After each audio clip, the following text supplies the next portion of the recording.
My first two products, they were growing almost on autopilot because I was active on Twitter. I had to sell those two products that were generating around €K per month. There are very good platforms like acquire.com. You can list your product. If you are generating revenues and the margin are good, you will find a buyer. One important trait for entrepreneurs in general is that entrepreneurs need to be very optimistic people. If you're not optimistic, you're not positive, it's very difficult for you to continue doing it. You have a background in blockchain and crypto. The price of Bitcoin can only increase in the long term. How fast and when it will reach 100K. Welcome on my YouTube channel. There is a new guest. His name is Luca, and I noticed you on Twitter because you are very active there. And you are a software developer, and I noticed you because you started building something for new social media threads, and I am very happy that you accepted this invite, and would be very thankful that you can share your story with audience. So feel free to introduce yourself. Yeah, thank you. Thanks, Nicola. So it's a pleasure to be here with you today. So yeah, I'm Luca. As you said, I'm a software engineer as a profession, as a background. So I have a full-time job. So I have a 9 to 5. But on the side of my full-time job, I like to build products, actually, and yeah, solve problems. So it was 2019 when I first started working on a product on the side of my full-time job, and since then I never stopped building products. So right now I have, I think, 6 different SaaS products that I built in the last 3 years, something like that. You mentioned that you have a job which is normal from 9 to 5 p.m. and I noticed also in your curriculum vitae that you have always been in position of leader, and would be very interested how you can make it like a leader, you know, that you can make it to the top position. So, I mean, I have a career of 15 years now, so I'm not a junior software engineer anymore. So basically, my career was very usual one. So I started building software at the university. Then I started working for some companies, and I had the opportunity to work with teams also around the world. So yes, I think I worked for 5 or 6 different companies, and through my journey, I had the opportunity to also step up, so to level up a little bit my position. So I started managing teams of developers. So this is where I am right now. So I cover the position of, team lead, tech lead, and finally a manager of other engineers. So it very happened organically. So yeah, through the journey, you need to learn very different kind of skills. So not only technical skills, but also soft skills. You need to know about agile methodologies, how to improve the processes, how to help others to reach their potential, let's say. So it's a mix of all of this kind of knowledge and expertise that you can get to managerial or leading positions, let's say. So it requires a lot of responsibility, I would say, which is, it has to be very stressful. How can you manage stress? That's a good point. I mean, you can manage stress in different ways. So the easiest way is to don't put yourself in a stressful position, right? So you can work for certain companies. You're not in a position in which you are too stressed. The way I manage it is very simple. I mean, it really depends on the context, because there are some companies in which it's very difficult to not be stressed and avoid being stressed, right? So you really need to select the environment in which you want to work, okay? So when you find an environment that is good for you and allows you to have a good work-life balance, you are already in the right position. Okay, so this is the first step, the company, the context. The second step is about yourself. because even if you are in a company that's not adding pressure over you, when you are in position of responsibility, you generate pressure for yourself because you have to deliver, you have a team to manage and so on. So you feel the responsibility. So that point is really on you to simply don't overwork. You don't need to work any extra hours because it's the first step to burnout. So don't do that. And the other thing is that you really need to organize your time and your work in the best way possible and set the expectations. So as soon as you understand that you're not able to reach the goal, you have some challenges, some difficulties and so on, you need to escalate to communicate that to the manager and so on. But really you need to control your level of stress, yes. And how these all 9-to-5 jobs help you with building your projects? What have you learned? Well, for sure, my building software expertise helped me in having that technical knowledge about building products. But apart from that, I think that working for a company and working on your projects, especially bootstrapped ones, is very, very different. Because the mindset is completely different. So when you work in a company, you're expected to be very vertical on your expertise, your knowledge. So usually, if you are a software engineer, you will work with designers, you will work with product managers and other engineers as well. When you work on your projects, on your own bootstrapped products, it's all on you, right? So eventually you can have a co-founder. So usually the team is very small. You're a solo or you are in a duo. So this means that you need to cover many different skills, and not only technical ones, also design. And the most important one is marketing. And usually if you're not a marketer, you don't know anything about marketing, but it's extremely important. Yeah, I'm very happy that you mentioned that part that you are or solo or have a co-founder. It's also on our list, but also would like to ask you first that you used to mentor junior developers, and how do you see young talents in the labor market now? How labor market of developers has changed since then? Yeah, this is a complex question. The first thing is that I don't have a real big picture about what's the market right now, because the market of software engineers is huge. And, there has been many also big companies that in the recent years has laid off a lot of people. So the market situation is a little bit complex right now. It's not easy like before COVID. Yeah, before COVID, there was still a kind of expansion in terms of hiring. Now it's a little bit calmer. For young people, there's always space to become engineers, good engineers. The market is big, but you need to work very focused on having a portfolio. So if you are a junior developer, I suggest having a portfolio. And the other thing is really to demonstrate to the companies that what you're able to do, that you are committed to that specific company in order to be hired.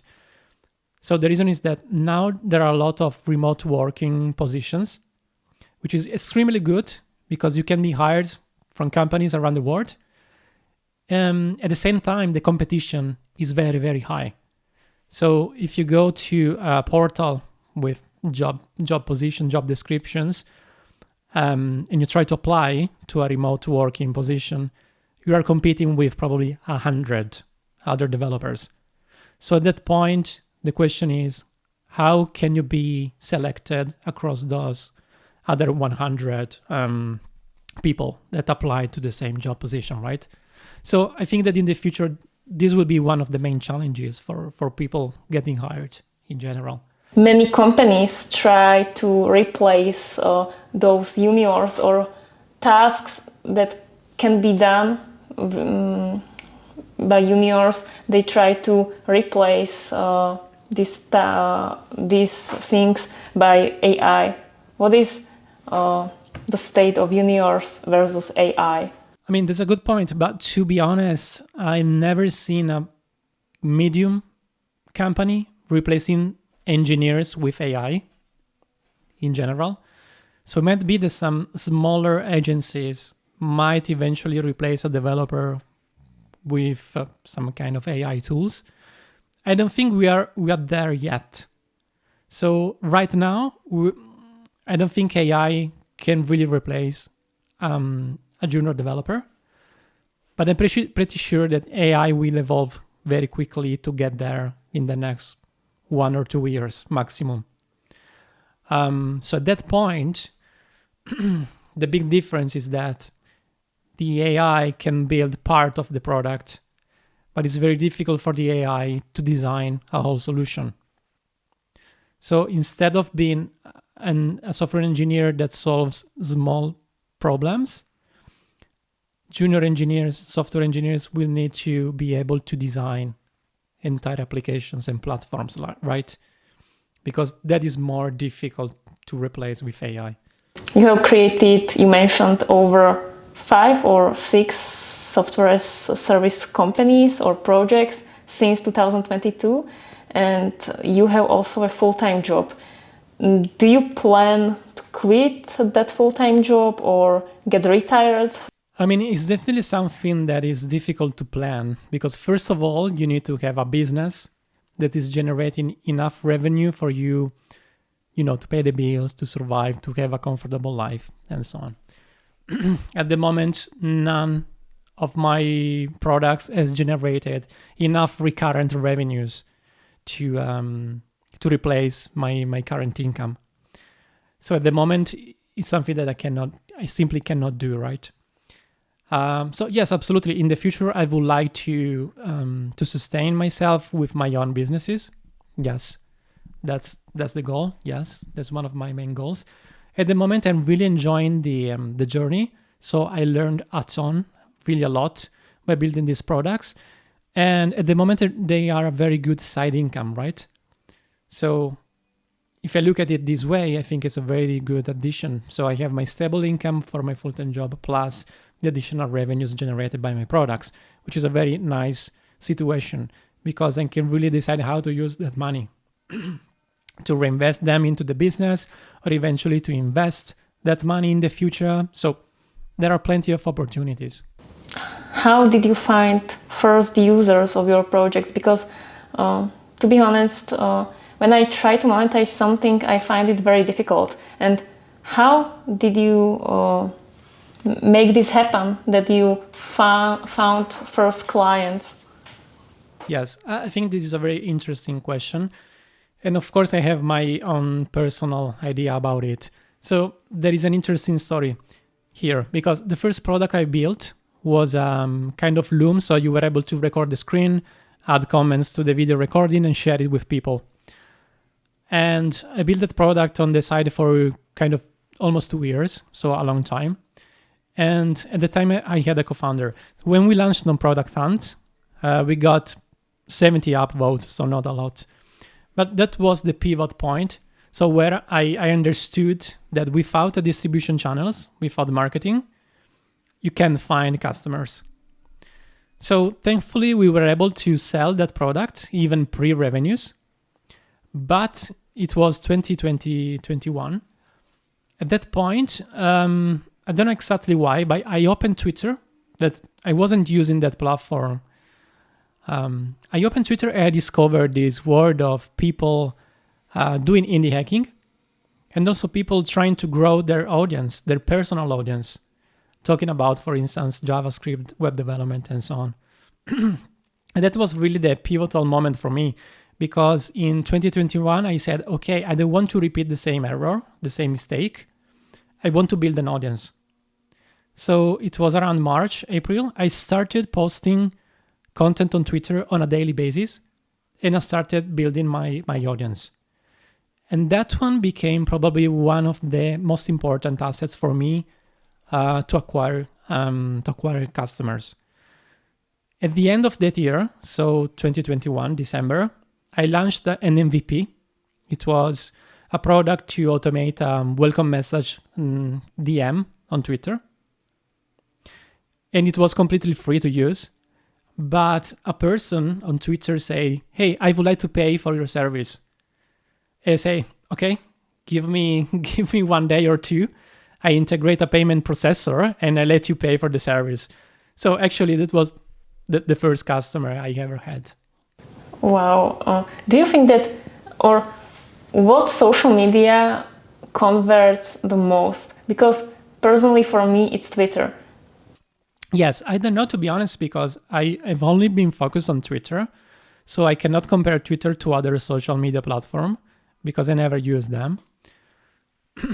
But yes, I think that social media in general work very well, especially if the product is somehow related to the platform, right? It works very, very well because, of course, you are present on a platform, you are building an audience, and you are showing up in front of potential customers because they are on the platform.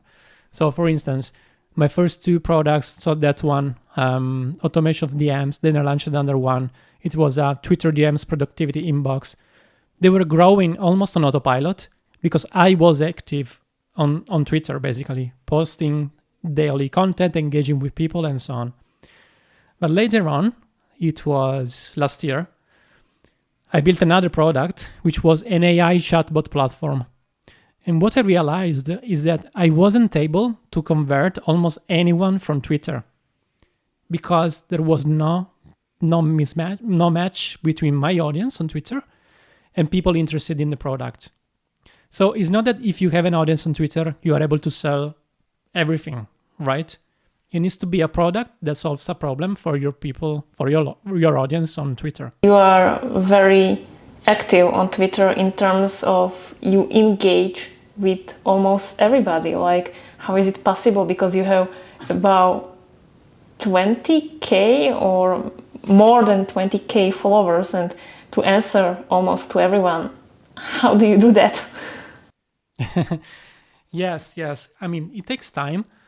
But thankfully, I mean, I don't have so many viral posts, thankfully. So I'm able to reply almost to everyone.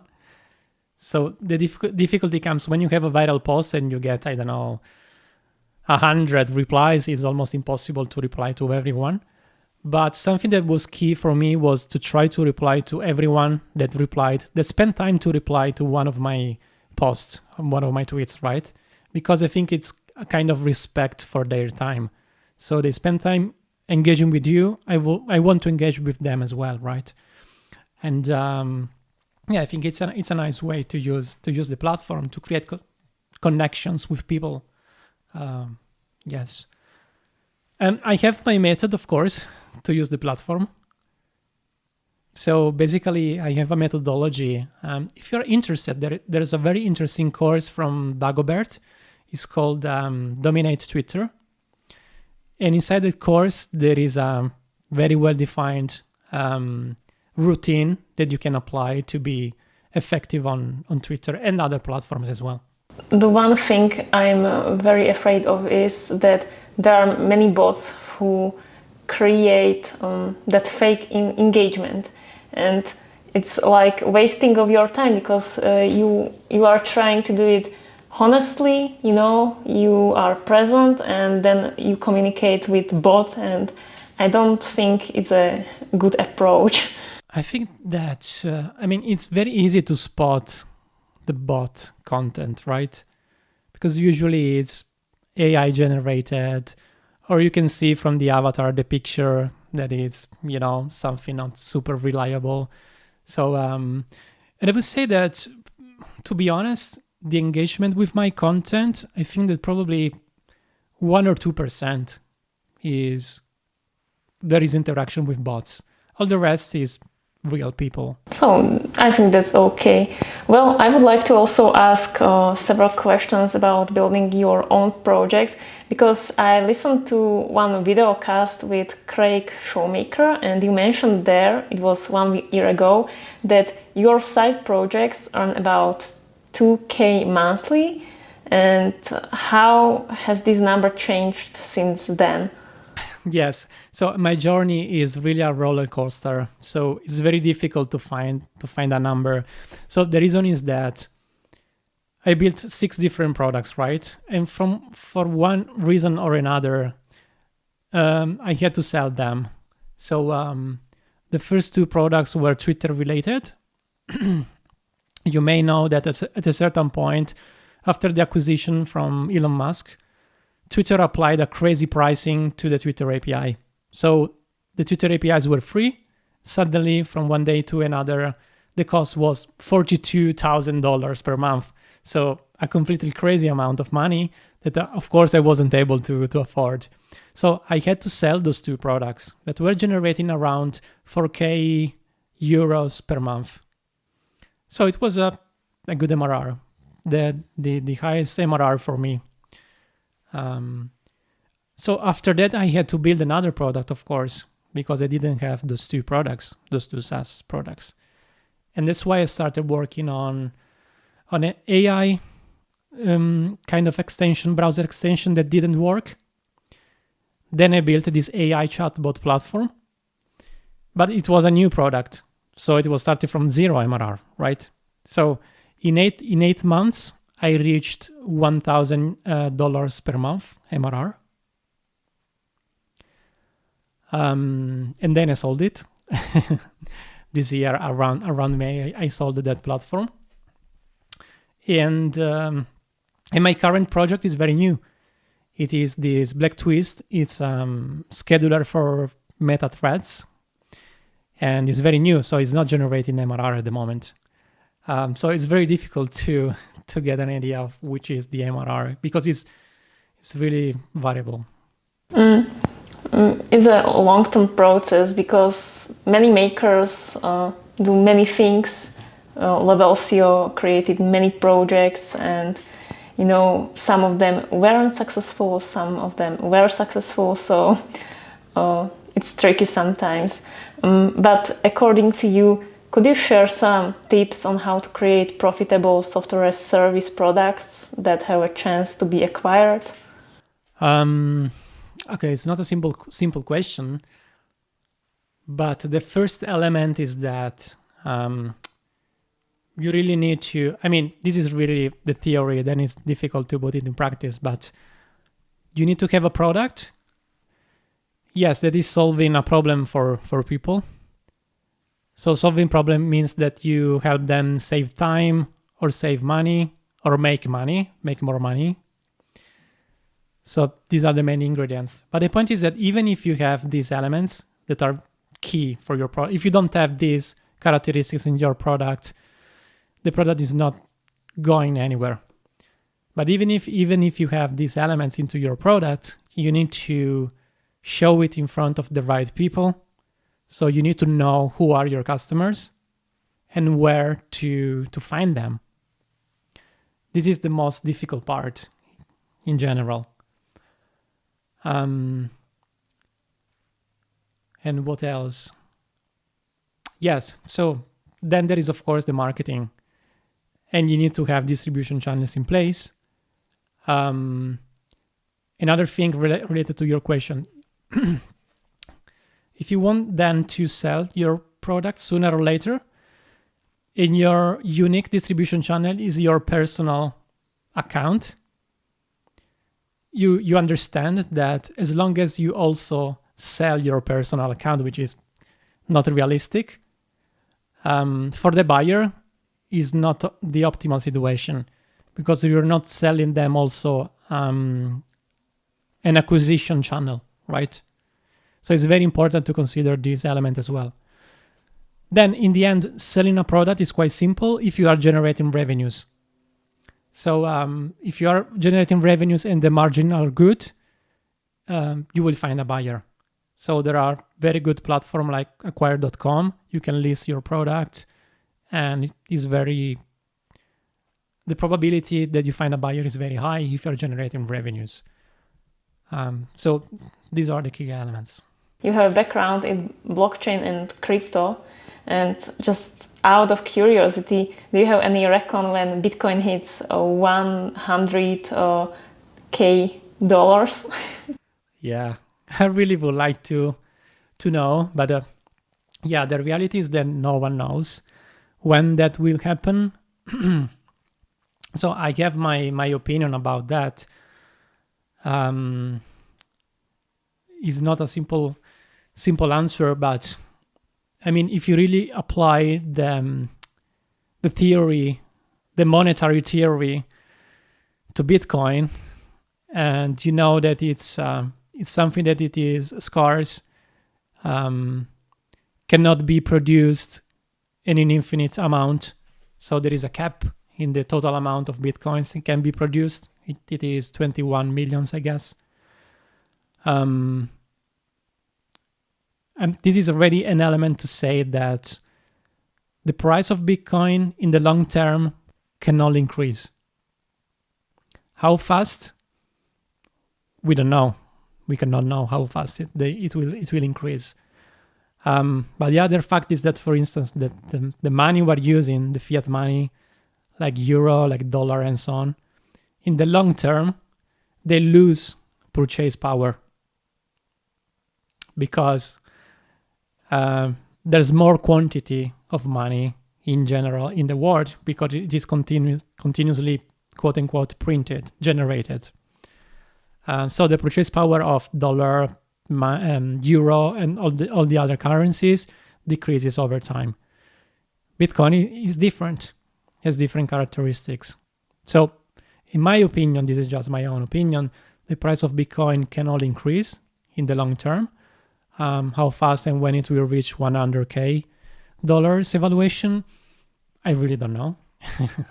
This is also related to cryptocurrency, but how did you get there? Because you had a position that was somehow connected to cryptocurrency. What was the position? Could you make it more clear to our listeners? Yes. Yes, I was working for a startup that the main product was a crypto wallet, a mobile wallet actually, that supported, Ethereum, the tokens, Ethereum tokens, Bitcoin, Litecoin, and some other coins. So this was the startup. And I worked there for 1 year and a half, something like that. And then I completely changed the industry. And that was, at that time it was 2017. So there was a huge hype on crypto, especially for the ICOs. So there was a huge trend and hype around cryptos. And I thought that it was a good opportunity to learn more about this technology. It was 2017 and across 2018. It was a nice experience, yes. I built my own knowledge about that industry and the different cryptos, yeah. How do you stay updated with the latest trends in technology and web development? I'm very bad at doing that, to be honest, because you can imagine between my full-time job and my side projects, really, the time to stay informed about anything is almost zero. So I'm very bad at staying updated with all the technologies, yes. Which is, it's bad from one side, but it's good on the other. Because when you build your own products, there is one mantra, which is stick to what you know. So if you know a technology and you want to build a profitable product in a short time, use the technologies that you know. Don't reinvent the wheel. So from this point of view, for my side project, it's perfect to stick with my usual tech stack. What is your, tech stack and some specific tools that you keep going from AI coding, copilots to open source tools and frameworks that make your life easier? Yes, so basically since 2021, that I'm using this stack and I'm very happy with it. So all the products that I'm building are based on this stack. So basically it is, of course, JavaScript and TypeScript. I use React on the front end, and I use Next.js as the full stack tool, let's say, framework. Then I use very simple database, PostgreSQL. I use an ORM, which is called Prisma. And more or less, this is the main stack. And I always use this one because it allows me to very quickly spin up new projects, launch new products. Yes, other particular things? No, nothing in particular, no. Yeah, I have there also one question from one member of our community. His name is Shivam, and he asked, what do people don't see or get to know about solopreneurs and indie developers? Like, what should we know about these two groups of people? So what you don't see, right, about solopreneurs. So behind the scenes, what you don't see is that we have a life. So maybe we show up on Twitter that we build products, you make revenues, and this kind of stuff. But yeah, we have real lives. And someone shares also about the personal life. It's a personal choice. I don't share that much about my personal life, but yeah, we are humans, so we face all the kind of challenges that you face on your daily basis. So sometimes we can look like sometimes superhumans, because it seems impossible that someone is able to ship 6 products in a couple of years. But actually, it's doable if you're able to find a little bit of time every day. And it is not simple, of course, right? So you need to be consistent to define your routine. It's very important to define your routine in your life, of course, and being able to do everything that is important to you, right? So not only building stuff and so on, but to spend time with your partner, with your family, and so on. So that's what I think people don't see. So we can continue about your new project, which is a platform for threads. It's called BlackTwist, and it would be great if you could introduce this tool for threads. My new product is called BlackTwist. The website is blacktwist.app. And it is basically a tool that you can use to schedule your content on Threads. So Threads is this new platform from Meta, which is very, very similar to Twitter. It looks like the Twitter of 10 years ago, because there are a few functionalities in there. But it looks like it is getting quite popular. So it's recent news that Threads now has 175 million active users per month, which is a huge amount of money considering that the platform is 1 year old. In comparison, Twitter has 450 million monthly active users. And Twitter has 15 years. Yeah, it's 15 years old, probably a little bit more. So it's a promising platform. So BlackTwist allows you to schedule your content. So you can plan your content in advance. You don't have to manually post your content every day. You can see the analytics of your content, which is very important, because you can understand what's the content that performs better versus the other. So it helps you to take decision about your content strategy, basically on the platform. And we are going to add more and more functionalities.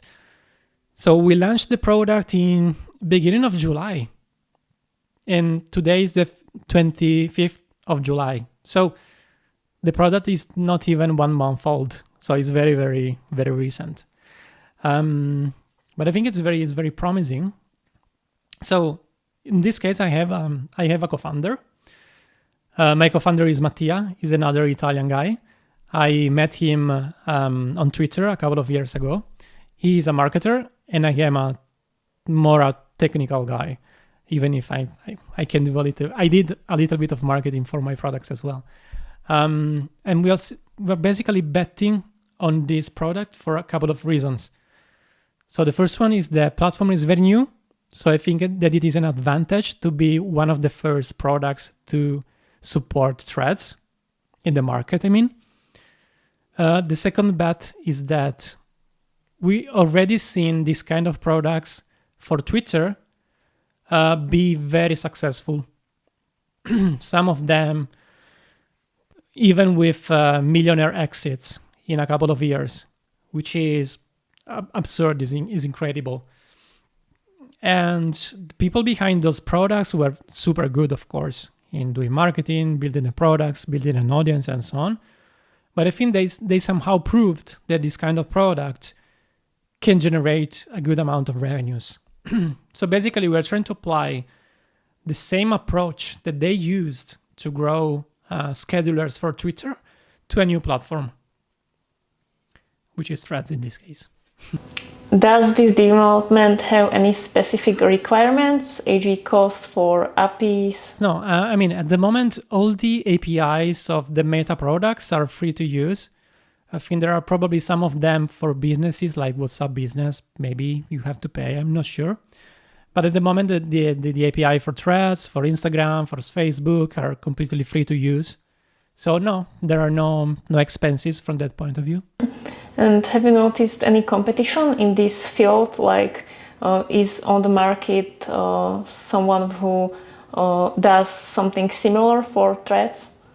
Oh yes, of course. The competitors are popping up very quickly, especially those products that already support different platforms. For them, it's quite easy to integrate a new one because they already have all the infrastructure and so on. But to be honest, I'm not scared about competitors at all because the market is huge.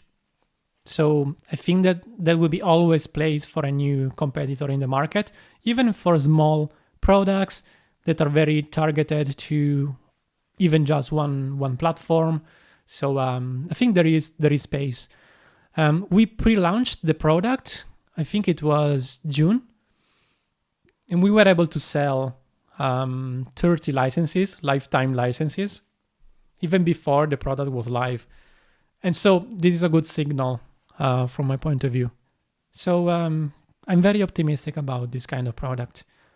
The only big risk is the same thing that happened on Twitter, so that the Twitter API became very expensive. I'm worried that the same thing could happen on Meta sooner or later, right? So there are some pros and cons with this product, but I think that there should be space to grow it enough. Yes. Do you think that Threads surpass Twitter? Like, will be Threads better than Twitter? I mean, that's a good question. I really don't know. The only thing that I know that was able to generate 1/4 of the number of active users of Twitter in a year. So in this period, the growth is very, very fast and almost exponential, which is a very good signal. If the platform will continue to grow at that speed, I really don't know. But yeah, I really didn't expect this. It was a surprise for me as well, because it's a new platform. Usually it's very difficult to onboard people into new social media platform. I don't know exactly why, but in this case it worked amazingly well for some reasons that I really don't know. So I think there is the potential for Threads to reach the audience of Twitter. Yes, why not? You have also a co-founder for BlackTwist, which is Mattia. Can you make it more clear how this collaboration started? So yeah, the first point of contact has been Twitter, because Mattia started being active on the platform around 2022, I guess. And I really enjoyed and liked his kind of content, his approach. I think is very, very personal, very unique to Mattia. And since we are both Italian and living in the north of Italy, we organized a dinner together in Milan. It was a pizza, of course, a pizza dinner. And at the time, it was him, myself, and 2 other people that at that time were active on Twitter. They are not active anymore. And that was the first time we met in presence. Then, I don't know exactly why, but we continue chatting privately to communicate, share what we were doing and so on. So we really just met in presence just once that time. And then we built our relationship over time. And at a certain point, I mean, it was beginning of this year, I thought, why now building a product for Threads? And I proposed Mattia to work together on it. And he had been very, very happy to collaborate. So that's how it started. Yeah, very organically. Also, once you mentioned that you were looking for a co-founder, it was in the past, and it didn't work well. The question is, what should have an ideal co-founder have, like duties, like character traits? That's an interesting question, and let me give you a little bit of context. So the very first product I built at the time, I had a co-founder, and that product that we built on the side for 2 years, almost 2 years, and then we sold. And the mistake that I did at that time was that we were not aligned on the goals. So basically, I wanted to build a product, a business that was generating recurrent revenues, while for him, it was a little bit different. So it was unrealistic for him to generate recurrent revenues. It was too difficult to do that. While I'm a very optimistic person, I was really working towards that goal. So when we received the proposal, the offer to sell the product, he was very open to sell it, very willing to sell it. And I said, okay, I think it's a good opportunity anyway. It's my first exit for a product. It's a good experience anyway. So let's sell the platform, even if it was not my main goal. So this is one chapter, and one mistake that I did was to not be aligned on the goals since day one with the co-founder. Another experience I had is last year, I was looking for a co-founder for the AI chatbot platform. And because for me, it was very difficult to make marketing for that product because it was very different from what I was used to. I couldn't use, let's say, my audience on Twitter. So I was actively looking for a co-founder, and I didn't find anyone. I don't know exactly why, but I think that it's very difficult when you have a product to find someone that you can trust and that's interested and committed into your product, into your vision. It's very difficult to find a co-founder this way. So also that didn't work. And at the end, I was the only one working on the product and I sold it. Now let's go to the current situation in which I have a co-founder. I think there is a very good fit between him and myself. So the 2 co-founders needs to be complementary in terms of experience and expertise. In this case, Mattia is more on the marketing. He's a marketer. I'm more a tech guy. So there is good complementary knowledge. The goals. You need to be very, very aligned on the goals, what you want to do with the business, how you want to run it, and so on. So this is very important. It needs to be present since day one. And then, of course, there is the personal compatibility with the other person. So there's not a generic trait in the character of a person that is recommended. But 2 people needs to be very compatible and trust each other somehow. And yeah, I think that's pretty much it. One important trait for entrepreneurs in general is that entrepreneurs needs to be very optimistic people because they're doing something very difficult in general. So if you're not optimistic, you're not positive, it's very difficult for you to continue doing it despite, all the challenges, all the difficulties and so on. So I think that general trait for an entrepreneur in general is to be very optimistic. Can you also share how do you divide the rewards or outcomes with your co-founder? Like it's 50-50 or what's the ratio between you and Mattia? Yeah. We just started and it's 50-50. At the moment, we're generating very, very small revenues. But yes, the idea is to divide everything into, 50-50. Yes. How much time do you dedicate to this tool? I can talk for myself. So basically, I try to spend at least 1 hour per day working on the product. And I usually do that in the morning. Before starting work for my full-time job. And then maybe I try to spend some time during the evening. I try to don't overwork of course, because it's the first step to burning out. But yeah, I try to balance everything. So for sure, 1 hour in the morning, and then a little bit during the evening, and that's it for me. Yeah, understand. And what are the advantages or disadvantages of having a co-founder? Could you somehow compare this? Yes. So the advantages are that, first of all, you are not alone. So when you are solo, you cannot speak to anyone about your product. I mean, you can do that, but if it's not a co-founder, the other person can just give you generic advices. So it is very nice to have another person that you can talk to and get another opinion and share your ideas and so on. So this is very nice. And also you get more ideas. So maybe sometimes I have a good idea, maybe Mattia sometimes have a good idea. You can leverage this and put them together and get better results in general. So these absolutely some of the benefits of having a co-founder. And then in general, you can do more things, right? Because there are 2 people versus just 1.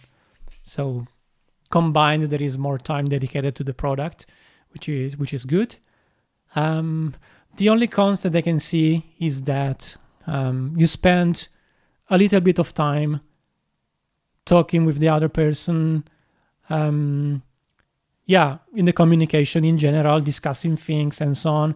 Maybe you need to organize a little bit differently your activities. So maybe you need a Trello board or you need a Jira or whatever to be organized and share what you're doing with the other person, and also the planning and so on. So this is taking a little bit of time. If you're solo, this is very reduced to the bare minimum. So a little bit of time goes away for these reasons. And of course, if you have a co-founder, there is the risk that the 2 co-founders don't agree on something. They, fight for something, and then you're not able to proceed working together on the project. So I think that the risk is quite high. I've seen many, duo companies not working well together at a certain point, even if initially there was trust, the 2 people were knowing each other very well before starting the business and so on. There are many uncertainties. And when you are solo, this risk doesn't exist because it's just you. So this is an additional risk to consider. It's great that you can share both of these sides.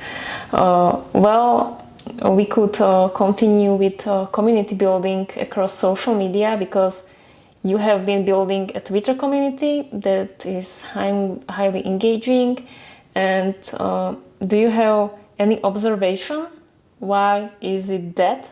Yes, I think that the reason is that I've been doing building public for the last, I think it was a couple of years, something like that, more or less. So I think that at the moment in the Twitter sphere, there is a very cohesive community of builders. We know each other. So I've been interacting with some people on Twitter for years. So literally, and I know everything about their journey, the product they built, what are they living and so on. And this is really the smallest, let's say, circle. And that's very stable, right? So they're always there, committed, consistent, and so on. We interact with each other and so on. So this is very nice. And then, of course, on top of this, there are other circles around them. And in general, I think that people are very interested in knowing more about people that is doing these kind of things, because it's not so common, because it's inspiring somehow, because maybe they learn something. So there's a lot of people, especially after COVID, they started thinking of, okay, maybe I can work for myself. I can run a digital business. I can do this, right? Because I think mindset of people has changed a little bit. So I think that's the main reason why there is this kind of interest. I don't have absolutely crazy numbers, but I like to, to openly communicate with everyone and share what I'm doing and maybe inspire someone. And if that happens, it's my goal is reached. Is it important for indie hackers to be active on Twitter? Because it's a very specific industry, like to be a software developer, engineering, and you have over 20k followers. How is it important for indie hackers? How often does he or she communicate on social media or on Twitter? Yes, I think that it's important because you get used to talking, let's say, in public or creating content that needs to be informative, needs to be entertaining, needs to be engaging. So anyway, I think it's a skill. It's a nice skill to have. I wouldn't say that being super active on Twitter is fundamental for indie hackers. I think it's important to be active there if you like doing it. If you like being part of a community, I think that the indie hackers community on Twitter is very, very good because it's full of people that is very supportive. So they're gonna give you advices and support when you need it. That is very important because, as I said before, this journey is very difficult. It's very challenging. So you need supportive people in general that is doing something similar to what you're doing. So these are the main elements. Instead, if you're thinking of using Twitter as a distribution channel for your business, be very careful because it might not be the right thing for you. And you might end up investing a lot of time in something that is not the right distribution channel for you and your business and your product.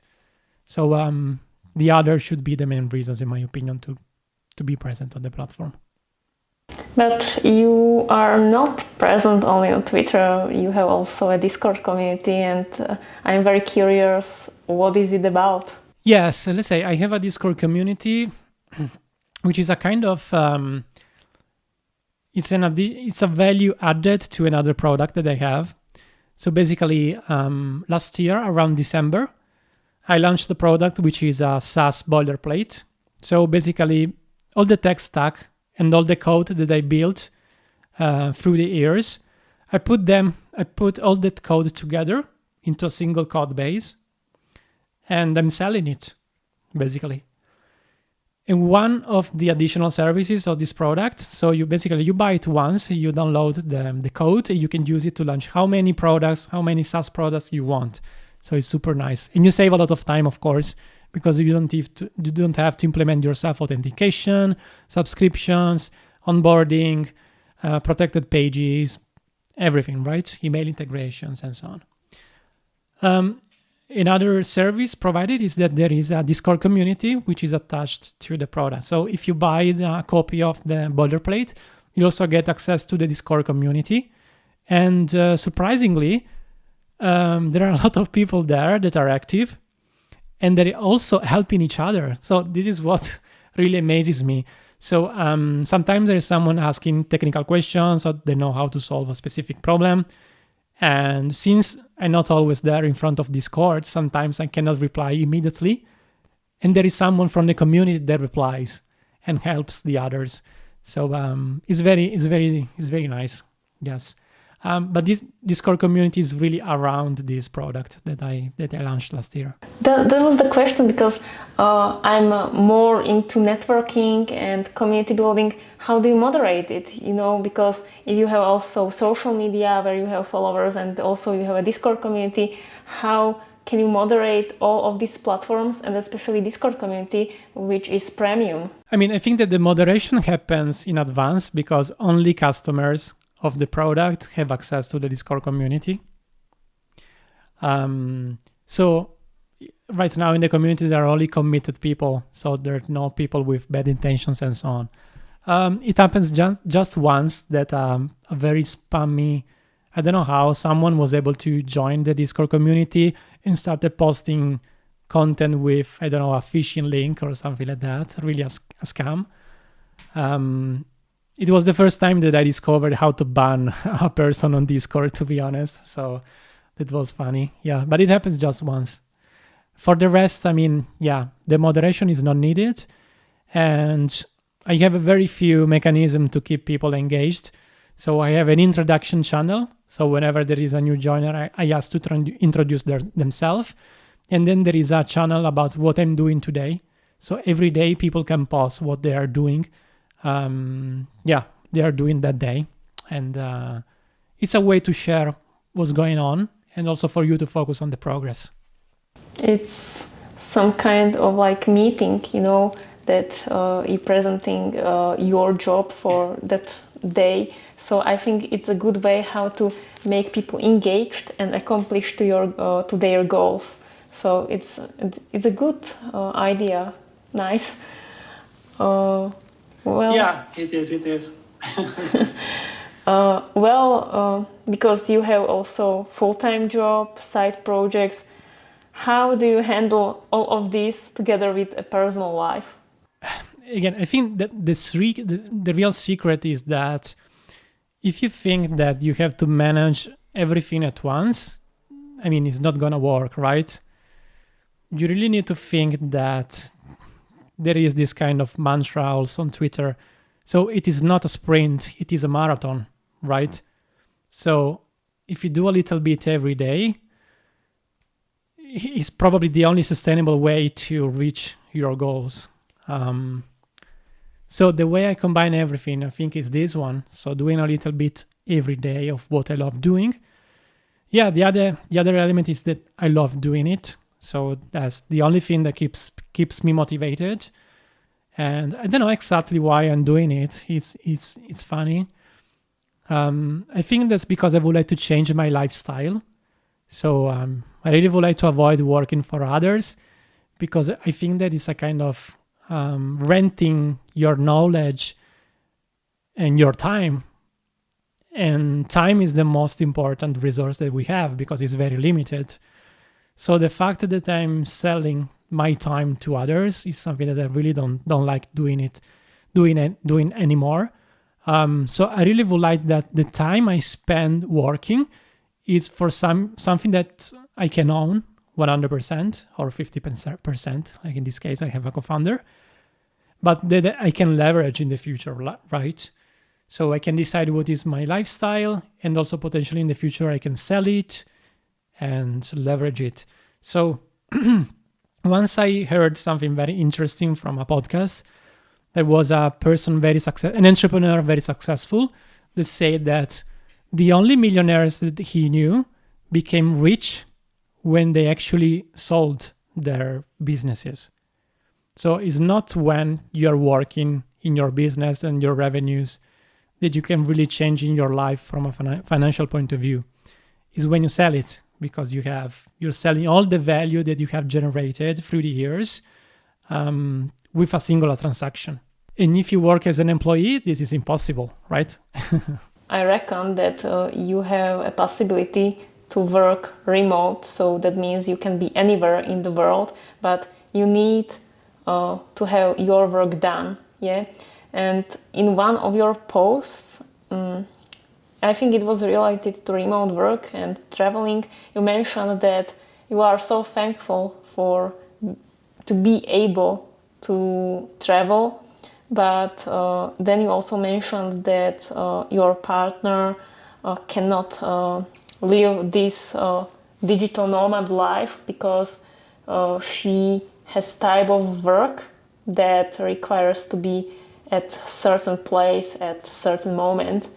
And I would like to know if your partner considered to also switch to software development, or to have a job that would be more like your jobs, and you and her could travel across the world, Yes, absolutely. Maybe not to change the job, but to find a way to be more flexible.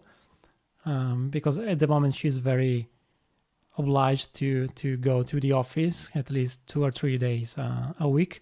So this is a constraint.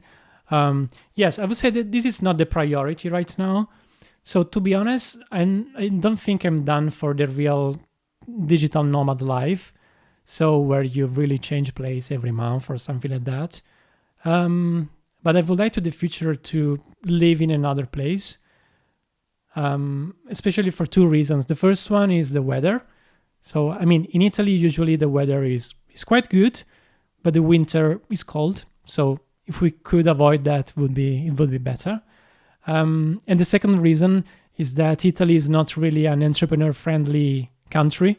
So the way the system is organized is very bad for entrepreneurs, not only because the taxation is very high, because this is very common in all the biggest countries in Europe, but also the way it's organized. If you make a mistake, you have to pay penalties. So I don't know, it's a very kind of oppressive system for entrepreneurs. It's very difficult. So this is the second reason why I would evaluate to change country eventually, to live in another place.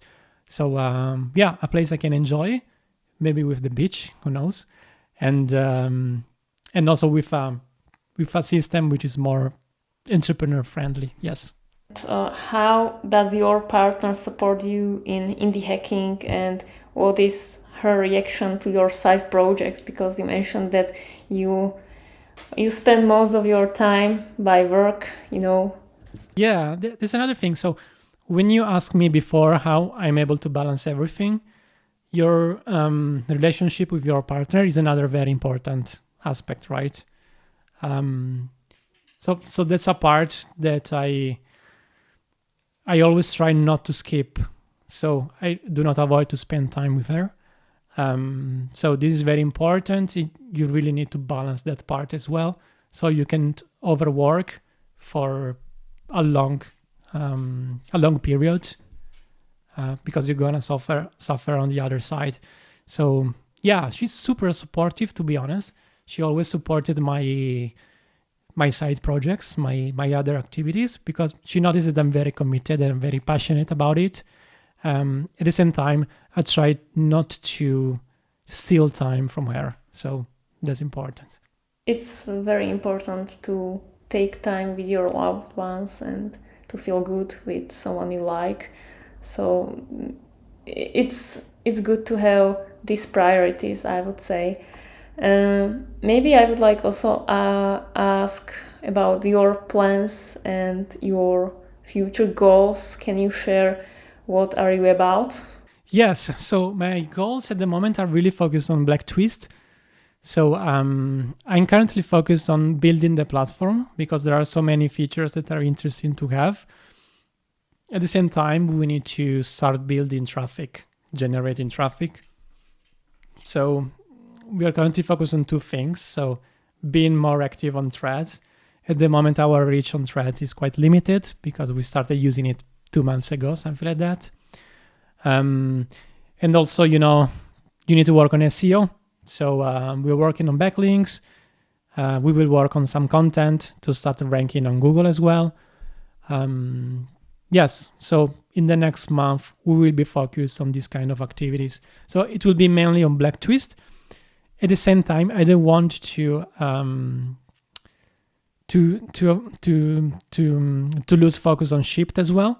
So I have some plans for September to launch a new version of it. I mean, a new feature, a new set of features for Shipped.com. Shipped.club. And so this will be my main focus. So I hope that everything will go according to your plans. I keep my fingers crossed for you. And the last thing is, do you have any motivational thoughts at the end? Some motivational speech? Feel free to share. Yeah, my motivational speech. I mean, yes, I would say that there are plenty of opportunities nowadays. Thanks to all the resources that are present online. In terms of knowledge that you can acquire for free, in terms of free channels. I mean, they're not really free because you need to invest your time, but it's a possibility. So there are so many opportunities out there, especially for young people. If I could give an advice to myself 15 years ago, it really would be to start building this kind of expertise of building products, selling services. Put yourself out and try to sell your expertise, because it's a skill which is very, very, very important to have. And yes, that's mainly it. Yeah. Thank you very much for being there, for sharing your knowledge, your experiences, and your life. It's very, very kind of you, and I hope that everything what are you working on will be super, like top, and wish you a good luck with all of your projects. Yeah, thank you very much. It's been a pleasure being here with you today and talking to you. Yeah, so thank you so much for having me.